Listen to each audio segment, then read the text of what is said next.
দিল্লির খবর, অরবিন্দ কেজরিওয়ালের হারের খবর আপনাদের আগেই দিয়েছি। নিউ দিল্লি কনস্টিটিউশন থেকে অরবিন্দ কেজরিওয়ালের হার। এবার খবর দিচ্ছি আতিশি মার্লেনার জয়ের খবর। জয়ী আতিশি কোথা থেকে জিতলেন? আতিশি জিতলেন কালকাজি থেকে। একটা সময় প্রায় 2000 ভোটে পিছিয়ে ছিলেন রমেশ বিদুরির থেকে, সেখান থেকে জিতলেন আতিশি। সকালেই তিনি দাবি করেছিলেন যে এবার আবার আম আদমি পার্টি জিতবে। দাবি করেছিলেন মুখ্যমন্ত্রী হবেন অরবিন্দ কেজরিওয়ালই। মুখ্যমন্ত্রী অরবিন্দ কেজরিওয়াল জেলে যাওয়ার পর মুখ্যমন্ত্রী হিসেবে আতিশি দায়িত্ব সামলেছেন। সেই আতিশি জিতলেন বটে, কিন্তু দল আর সরকার গড়ার মতো জায়গায় নেই। এখন আর দল সরকার গড়ার মতো জায়গায় নেই।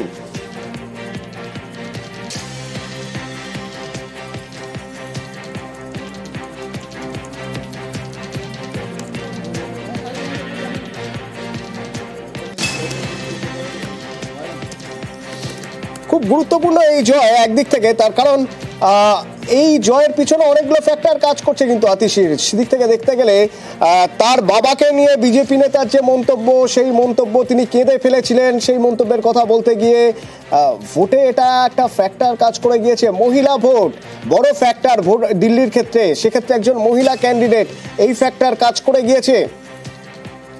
কারণ যেখানে হেভি ওয়েট নেতা মনীষ সিসোদিয়া হেরে যাচ্ছেন, অরবিন্দ কেজরিওয়াল হেরে যাচ্ছেন, সেখানে আতিশির জয় নিঃসন্দেহে রাজনৈতিক বিশ্লেষকদের ভাবাবেন।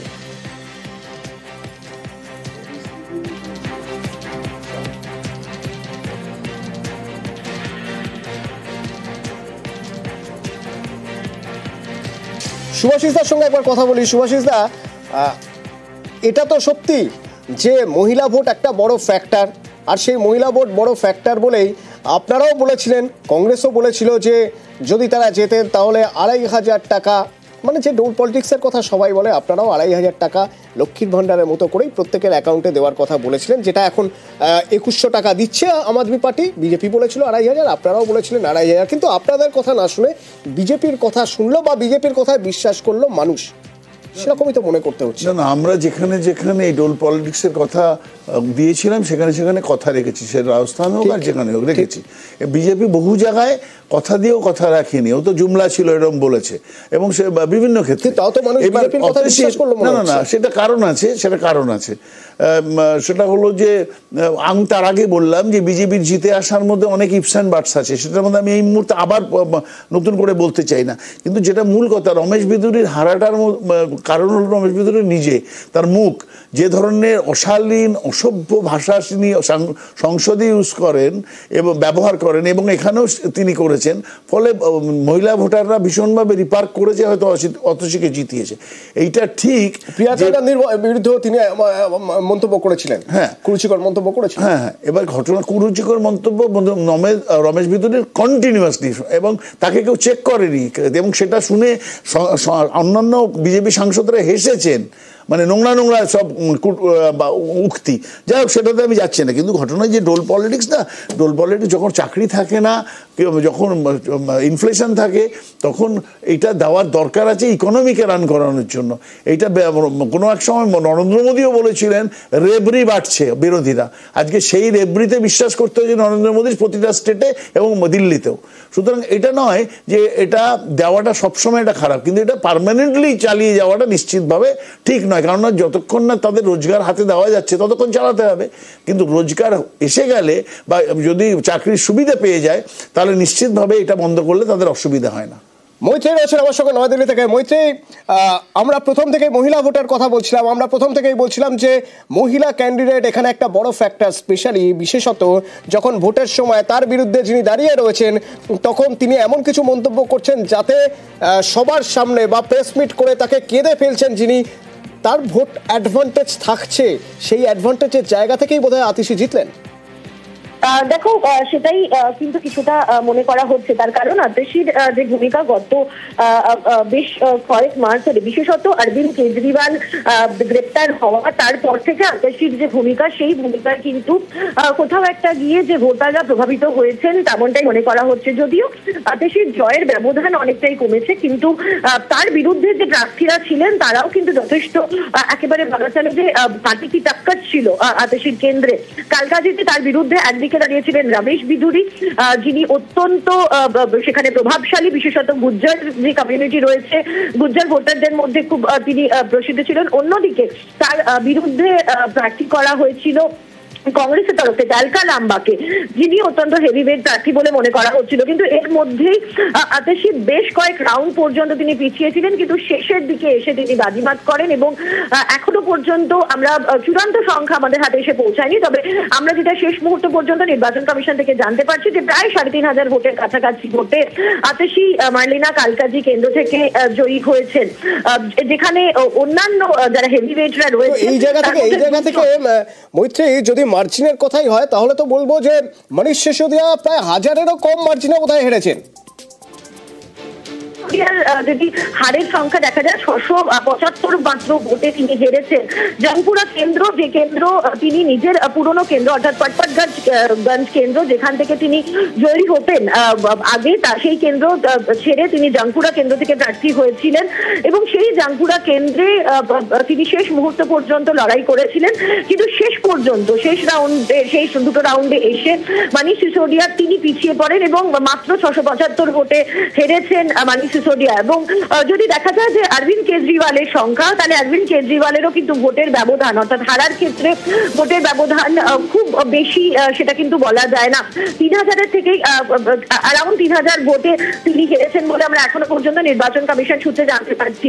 অন্যদিকে আরো এক হেভিওয়েট প্রার্থী সৌরভ ভারদ্বাজ, যিনি গ্রেটার কৈলাস কেন্দ্র থেকে গত দুবার বিপুল ভোটে জয়ী হয়েছেন, সেই সৌরভ ভারদ্বাজও কিন্তু এখনো পর্যন্ত তিনি ট্রেলিং রয়েছেন, অর্থাৎ প্রায় তিনি 4000-এর কাছাকাছি ভোটে পিছিয়ে রয়েছেন তার নিকটতম প্রতিদ্বন্দ্বী শিখা রায়, বিজেপির শিখা রায়ের থেকে।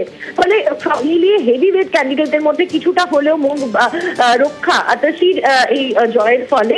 কিন্তু বাকি হেভিওয়েটদের বলা যেতে পারে নক্ষত্রপতন, একের পর এক নক্ষত্রপতন আম আদমি পার্টির ক্ষেত্রে কিন্তু হচ্ছেই। অতনু, ধন্যবাদ মৈত্রী সরাসরি আমাদের জানাচ্ছিলেন যে এখনো পর্যন্ত আপডেট খবর কি। মণিকাঞ্চন বাবুর কাছে একটু জানতে চাই, মণিকাঞ্চন বাবু, কোথাও বিজেপির এই এত বিপুল পরিমাণ ভোট পাওয়ার জন্য কংগ্রেসকে ধন্যবাদ দেবেন? না, কাউকে হারা বা জেতার জন্য ধন্যবাদ দেয়, ভোটের তো একটু হয়ই। কংগ্রেস যদি উঠে আসে, দেখুন আমি ব্যক্তিগতভাবে পছন্দ করি বা চাই যে বিরোধী দল শক্তিশালী হোক। এরকম কেন হেরে যাবে যে 100খানা সিট পাওয়ার জন্য তাকে লড়তে হবে? শতাব্দী প্রাচীন দল তো, সুতরাং তারা উঠে আসুক। কিন্তু একটি দল যখন একটি ব্যক্তি বা একটি পরিবারের ওপরে নির্ভরশীল এবং দীর্ঘদিন যাবৎ কোনো রেজাল্ট না দেওয়া সত্ত্বেও তার উপরেই নির্ভর করতে হবে, এই বাধ্যবাধকতা যখন চলে আসে তখন তো সেই দল হারিয়ে যায় এবং সেটাই আমরা দেখছি। হয় ভাইকে নয় বোনকে, তাকেই তুলে আনতে হবে। এত বড় দল, এত পুরনো দল, সারা ভারতবর্ষব্যাপী দল, তারপরে তার কাছে লিডার নেই, এইটার বিরোধিতা। সুতরাং কংগ্রেসের এখানে ক্রেডিট আমি দিতে চাইছি না ব্যক্তিগতভাবে। ভোট শেয়ারের ক্ষেত্রে হয়তো হয়, আমি সুভাষিস দা বলিনি আপনার সময়। আর একটা জিনিস আমি বলতে চাই, যখন পারভেজ সিংয়ের কথা আসলো যে দাঙ্গাবাজ তাকে জেতানো হয়েছে, আপনারা ঠিক উল্টো কথাটা রমেশজির ক্ষেত্রে বললেন যে রমেশজি বাজে কমেন্টস করেছে, এর জন্য হয়তো মানুষ তাকে চায়নি, মানুষ তাকে হারিয়ে দিয়েছে। সুতরাং সেটাই যদি আমি সত্যি করে ধরে নিই, তাহলে যে পারভেজজির এগেনস্টে যে দাঙ্গাবাজের যে বিরোধী তকমা লেগেছিল বিরোধীরা, তাহলে সেটাও মিথ্যা কথা। এই একই কথা তো বলছি, সেটাই বলছি, মানুষ চায়নি। হ্যাঁ, কিন্তু সেই সময় প্রশ্নটা উল্টো ভাবে হয়েছিল। সেই সময় প্রশ্নটা হয়েছিল যে কেজরিওয়ালের অবস্থা এমন খারাপ, ব্যবহার করছেন এই দাঙ্গাবাজ শব্দটি আপনারা ব্যবহার করলেন তো, আমি তো তুলে নিই প্রথমে। আমরা দাঙ্গার অভিযোগ শব্দ ব্যবহার। হ্যাঁ, তাহলে এই যে দাঙ্গার অভিযোগ এটা মিথ্যা কথা। সে তো জিতেছে এবং মানে যে দলের মুখ তাকে হারিয়েছে, তাহলে দাঙ্গার অভিযোগটা কত মিথ্যা কথা ছিল। কিন্তু এই দাঙ্গার অভিযোগ নিয়ে রাজনীতি হয়েছে মাসের পর মাস, আপনারা শো করেছেন। সুতরাং এই যে ন্যারেটিভ তৈরি করা, এই ন্যারেটিভ থেকে বেরিয়ে আসতে। একটা জোট হয় একটা আইডিওলজির উপর বেস করে, হ্যাঁ না, দলের সাথে দলের কথা হয়ে, কিন্তু একটা জোট করে, জোট যখন তৈরি হয় ইডি সিবিআইকে দিয়ে, আমরা মহারাষ্ট্রে দেখেছি ইডি সিবিআই তারা খেয়ে জোটে আসতে বাধ্য হয়েছে বিজেপির সাথে। আমি বলে নেই, বললে সুবিধা হবে।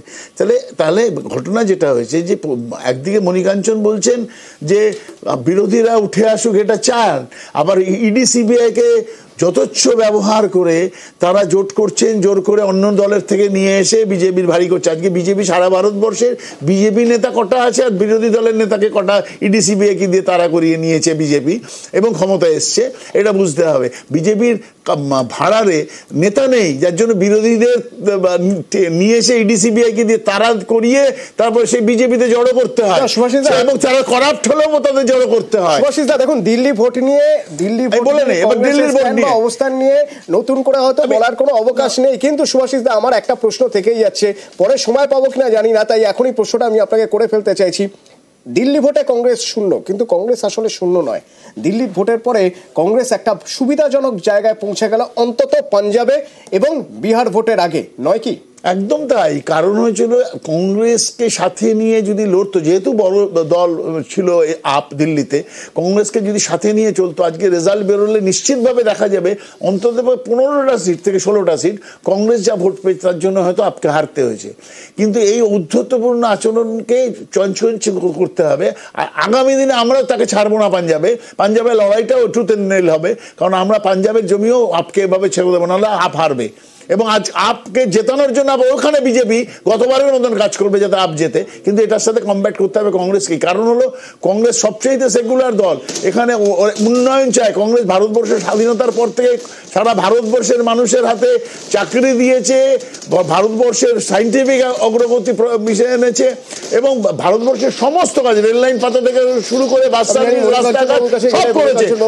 তারপরে পর থেকে এগুলো করেছে, আমি জানি এগুলো বলবেন। তো আমাদের আলোচনা অনিন্দ সিংহ রায় এসেছেন, রাজনৈতিক বিশ্লেষক। অনিন্দ সিংহবাবু, এখনো পর্যন্ত যে ছবি আমরা দেখতে পাচ্ছি তাতে এবার দিল্লির রং গেরুয়া, এটা বলা যেতেই পারে। কিভাবে, কোন ফ্যাক্টরে, কি মনে হয় আপনার? দেখুন, আপ যেরকম দুর্নীতি করেছিল সেটা সবাই জানে যে আপ হয়তো অসুবিধার মধ্যে আছে, কারণ আমরা সেই চলে আসি সিসমোরের কথা।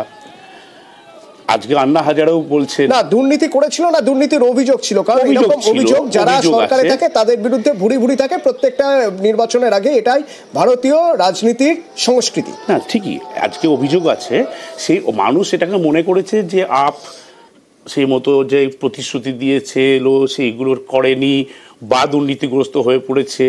আমার বক্তব্য হচ্ছে এই ফসলটা বিজেপির মতো সাম্প্রদায়িক দল তুলে নিয়ে গেল, আর কংগ্রেস কি করছিল? কংগ্রেস তো নিতে পারলো না। আমি বলিনি কথা বললো, আমি বলি নরেন্দ্র মোদী কত টাকার গাড়ি চড়ে এবং নিজের কত কোটি টাকা দিয়ে, কত 100 কোটি টাকা দিয়ে বাড়ি করেছে। আমি আপনাকে বলি এই ফসল আপনারা তুলতে পারলেন না কেন? পশ্চিমবঙ্গে মমতা বন্দ্যোপাধ্যায়, বিজেপি পশ্চিমবঙ্গে 77টা, আমি বলি আটকাতে পারলেন।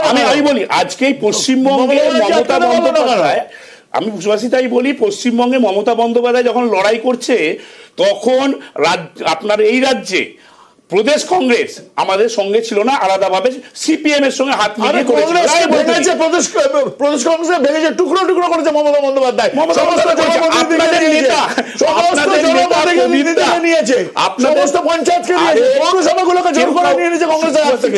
উত্থিত হবে না, কেউ কাউকে নিতে পারে না। আপনাদের নেতা প্রদীপ দাও বলেছিলেন, আপনাদের নেতা প্রদীপ ভট্টাচার্য উনি বলেছেন যে কংগ্রেস মমতা বন্দ্যোপাধ্যায়কে বের করে দেওয়াটা খুব কংগ্রেসের জন্য ভুল ছিল। এবং মমতা বন্দ্যোপাধ্যায় নিজের ব্যক্তিগত মতামত জানিয়েছেন, রাজনৈতিক মতামত নন, মানে ওটা ভুল বলেছে, উদ্বোধনে গিয়ে বলেছিল ভুল বলছেন মমতা ব্যানার্জি চোর। তাহলে আমি একটা কথা বলি আমি আপনার কাছে দিল্লির প্রসঙ্গ জানতে চেয়েছিলাম যে কোন কোন ফ্যাক্টরে মনে হলো যে দিল্লি বিজেপি জিতবে। আপনি কিভাবে পশ্চিমবঙ্গে চলে এলেন জানি না, পশ্চিমবঙ্গ আসতেই পারে, কিন্তু আমার প্রশ্নের উত্তর আমি পেলাম না। আমি আপনাকে বলি দিল্লির যে ফ্যাক্টরগুলো, তার মধ্যে একটা তো আপের যে কথাগুলো বলেছে তার সঙ্গে তার দুর্নীতি করেছে বলে যে অভিযোগ পাওয়া যাচ্ছে সেটা একটা বিরাট ফ্যাক্টর হয়েছে, এবং নেতৃত্ব। আজকে এখানে আপনাকে বুঝতে হবে যে ইন্ডিয়া জোটের মধ্যে তৃণমূল কংগ্রেস যেভাবে এগিয়ে গেছে, আজকে সাম্প্রদায়িক দল বিজেপিকে রুখতে মমতা বন্দ্যোপাধ্যায় মানুষের জন্য যে কাজ করেছেন সেই কাজ এবং মানুষের বিশ্বাসযোগ্যতা যেটা আমি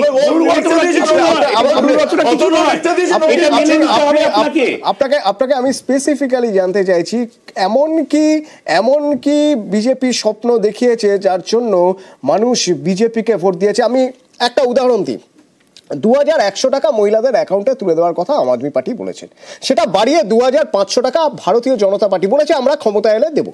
কংগ্রেসও বলেছিল যে আমরা ক্ষমতা এলে 2500 টাকা দেবো। মানুষ কংগ্রেসকে ভোট দেয়নি, মানুষ আম আদমি পার্টিকেও ভোট দেয়নি। কোন আম আদমি পার্টি? যে আম আদমি পার্টি আসার পর দিল্লির সরকারি স্কুলগুলো বেসরকারি স্কুলের মতোই ঝাঁ চকচকে হয়ে গিয়েছিল, যার সুবিধে দিল্লির মানুষ পেয়েছেন বলে দাবি করছেন।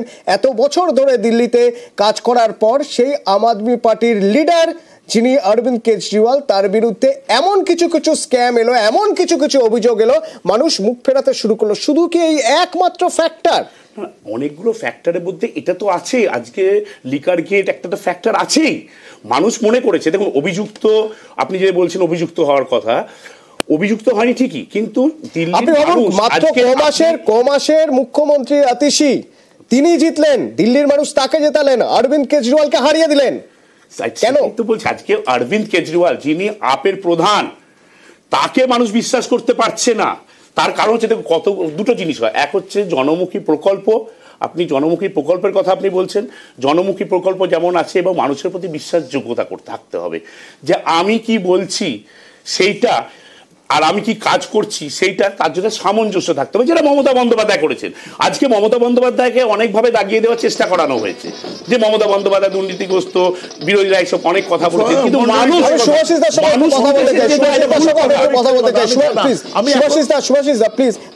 আমি আপনার সঙ্গে আপনার কাছে জানতে চাইছি, মানুষ বিজেপিকে ভরসা করলো, কংগ্রেসকে ভরসা করলো না কেন বলে মনে হয় আপনার? না, কংগ্রেসকে ভরসা করেছিল 15 বছর, তো তারপরে অরবিন্দ, আমি বলছি বলে 15 বছর বুঝতে হবে। আপনি একবার ভাবুন, তারপরে নতুন জেনারেশন এসেছে, নতুন ভোটার এসেছে, মাঝখানে অনেকগুলো বছর, মানে 2008-এ কংগ্রেস জিতেছিল আর এটা হচ্ছে 2025, মাঝখানে তো অনেক নতুন ভোটার এসেছে, তারাও কংগ্রেসের কথা ভাবছে না। শীলা দীক্ষিত 3টে টার্ম চালিয়েছে, তারপরে এসছে। এবার আপ নিশ্চয়ই নতুন কিছু দেখিয়েছিল বা অ্যান্টি ইনকামবেন্সি ছিল শীলা দীক্ষিতের বিরুদ্ধে, নিশ্চয়ই যার জন্য মানুষ ভোট দিয়েছিল। কিন্তু বিজেপিকে মানুষ ভোট দেবে কেন? কংগ্রেসকে নয়, দিল না। কংগ্রেসকে দিল, দিল্লির মেট্রো থেকে আরম্ভ করে সব শীলা দীক্ষিতের আমলে হয়েছে, তারপরে দিল্লিতে হারতে হয়েছে। কিন্তু বিজেপি কি রেন্ডার করেছে দেশের জন্য যে বিজেপিকে আনবে? এই যুক্তিটা যদি আমি চাই বিজেপির কাছে জানতে, কি যুক্তি আছে? ভোটার জানেন, ভোট তো আরেকটা যেটা ফ্যাক্টর, সেটা হলো আমাদের কাটাকাটিতে যদি এইটা অ্যালায়েন্সটা হয়ে যেত, তাহলে নিশ্চিতভাবে বিজেপি ফর্ম করতে পারতো না গভর্নমেন্ট। আজকে যে ফরমেশনের দিকে গভর্নমেন্ট, আপনারা সেটা বুঝেছেন, তাহলে কি কোথাও কংগ্রেসের ইগো কাজ করেছিল? ইগো নয়, এটা অরবিন্দ কেজরিওয়াল বড় দল, তাকে সিদ্ধান্ত নিতে হবে যে আমি কার সাথে জোট করব, কংগ্রেসকে কটা সিট ছাড়বো। কংগ্রেস বার্গেনিং পয়েন্টে ছিল না, যে ছিল হলো সেটা হলো অরবিন্দ কেজরিওয়াল। আম আদমি পার্টির রিপ্রেজেন্টেটিভ আমার এখানে আবির শেঠ রয়েছেন। আবির, কোথাও মনে হচ্ছে এখন যে কংগ্রেসের সঙ্গে হাতে হাত মিলিয়ে যদি এগোনো যেত তাহলে আজ বিজেপি জিততে পারতো না? না, এটা কখনোই মনে হয় না। তার একটা বিশেষ কারণ হচ্ছে অরবিন্দ কেজরিওয়াল যে জনপ্রিয়তা গ্রহণ করেছিলেন, যে জনপ্রিয়তা পেয়েছিলেন দিল্লির মানুষের কাছ থেকে, এবং আজকের ডেটে যেটা দাঁড়িয়ে দেখা যাচ্ছে যে মানুষ একটা রায় দিয়েছে, এবং এটা একটা বিশেষ কারণ আছে। আমি কারণটা বলে দিই, একটুখানি খুলে বলি কারণটা হচ্ছে স্মিয়ার ক্যাম্পেনিং। একটা স্মিয়ার ক্যাম্পেনিং বলে একটা কথা হয়, সেই স্মিয়ার ক্যাম্পেনিংটা কি সেটা বুঝতে হবে। স্মিয়ার ক্যাম্পেনিং হচ্ছে এই হিটলার পলিসির মতো, একটা মিথ্যাকে 1000বার প্রচার করো, ওটা সত্যি হয়ে দাঁড়ায়। তো সেই মানুষের সামনে সেই অরবিন্দ কেজরিওয়ালের যে জনপ্রিয়তা, সেই জনপ্রিয়তাটা কোথাও না কোথাও গিয়ে একটা বাজে জায়গায় গিয়ে প্রচার করা হয়েছে, এবং বিভিন্নভাবে তাদেরকে হ্যারাসমেন্ট করে। একটা জিনিস বুঝতে হবে যে একটা 10 বছরে উঠে আসা রাজনীতিতে ভোটের আগে প্রচারটা রাজনীতির অঙ্গ, এটা ভোট প্রক্রিয়ার মধ্যে পড়ে। নির্বাচন কমিশন প্রচারের সুযোগ দেয়, সেই প্রচার কে কিভাবে করবে নির্বাচন কমিশনের বিধি মেনে, সেটা সম্পূর্ণ তাদের ব্যাপার। তো সেই প্রচারের বিধি নিষেধ মেনে যদি কেউ প্রচার করে সেই প্রচারে যদি একজন সিটিং এমপি মানে সিটিং চিফ মিনিস্টার পরবর্তীতে জেলে যাওয়া তার যদি চরিত্র হনন হয়, তো সেই চরিত্র ঠিক করার, ইমেজ ঠিক করার দায়িত্ব পার্টির। আপনারা সেটা করতে পারেন সবসময় যে বিজেপি বিধি মেনে করেছে নির্বাচন কমিশনের প্রচার আমি মনে করি না, কারণ বহু জায়গায় যেগুলো নির্বাচন কমিশনের যে কোড অফ কন্ডাক্টকে ভায়োলেট করেছে তারপরে নির্বাচন কমিশন চুপ ছিল। এইটা বলবো মানে সারা ভারতবর্ষে ঘটনা ঘটেছে, অথচ বিরোধীরা যদি একটা ভুল কথা বলেছে তার জন্য নির্বাচন কমিশন আমি দাদার সঙ্গে আরো একটা কথা অ্যাড করছি, সেটা হচ্ছে 1100 টাকা করে ওপেন দিতে দেখা গেছে 1100 টাকা করে বিজেপি ক্যান্ডিডেটকে, এবং তার থেকেও বড় কথা হচ্ছে কম্বল বিতরণ করতে দেখা গেছে, আরো অনেক কিছু বিতরণ করতে দেখা গেছে। সেটা পরবর্তীকালে কি বলা হয়েছে, বলা হয়েছে ওটা নাকি এনজিওর তরফ থেকে দেওয়া হচ্ছিল। যদি এনজিওর তরফ থেকে দেওয়া হয় তাহলে ওখানে প্রধানমন্ত্রী কেন ছবি থাকবে, দিল্লিতে ওখানে নরেন্দ্র মোদীর কেন ছবি থাকবে? ঠান্ডা পড়ে, কম্বল জরুরি। মণিকাঞ্চন বাবু, কম্বল আর 1100 টাকা দিয়ে আপনারা ভোট জিতেছেন? না, বিষয় হচ্ছে তাহলে কি 10 বছরে দিল্লির মানুষের এইটুকু উন্নতি হয়নি যে একটা কম্বল আর 1000 টাকায় বিক্রি হয়ে গেল, ভোটটা দিয়ে দিল? যদি সত্যিকারের উন্নতি হতো তাহলে তো 1000 টাকা আর ওই একটা কম্বলের জন্য ভোটটা দিত না। এর পরিষ্কার কন্ট্রাডিক্টেড কথাবার্তা। না সুতরাং ভাই, তো প্লিজ তোমার আগের প্রবক্তাও ঠিক এই কথাগুলোই বলে গেছে, মানে দল থেকে এগুলোই বলে দেওয়া হয়েছে যে এই লাইনের বাইরে যাবে না। আমি একদম তবে একদম আমি যেটা বলছিলাম, যেটা আপনি বলছিলেন যে গভর্নমেন্ট স্কুলকে পাবলিক স্কুলের মতো, এই গভর্নমেন্ট স্কুলকে প্রাইভেট স্কুলের মতো সুন্দর করেছে। ওখানে যেটা হয়েছে, যেগুলো গভর্নমেন্ট স্কুলে জায়গা একটা অভাব রয়েছে দিল্লির মতো জায়গাতে, তো সেইখানে কি করেছে, যেখানে সরকারি স্কুল ভালো পজিশনে আছে সেগুলোকে গভর্নমেন্টের প্রাইভেট স্কুলের সাথে চুক্তি করেছে। তো ধরুন একটা প্রাইমারি স্কুলকে প্রাইভেটের সাথে চুক্তি করে সুফল পেয়েছে কিনা, প্লিজ আমি বলছি অবশ্যই দাঁড়ান, সুভাষিস দা 2% ভোট পেয়ে যদি এত কিছু চিৎকার করো বেশি, 2% কি হচ্ছে উনি বারবার বলছে সুভাষিস দা, আপের সময় সুভাষিস দা বলবে,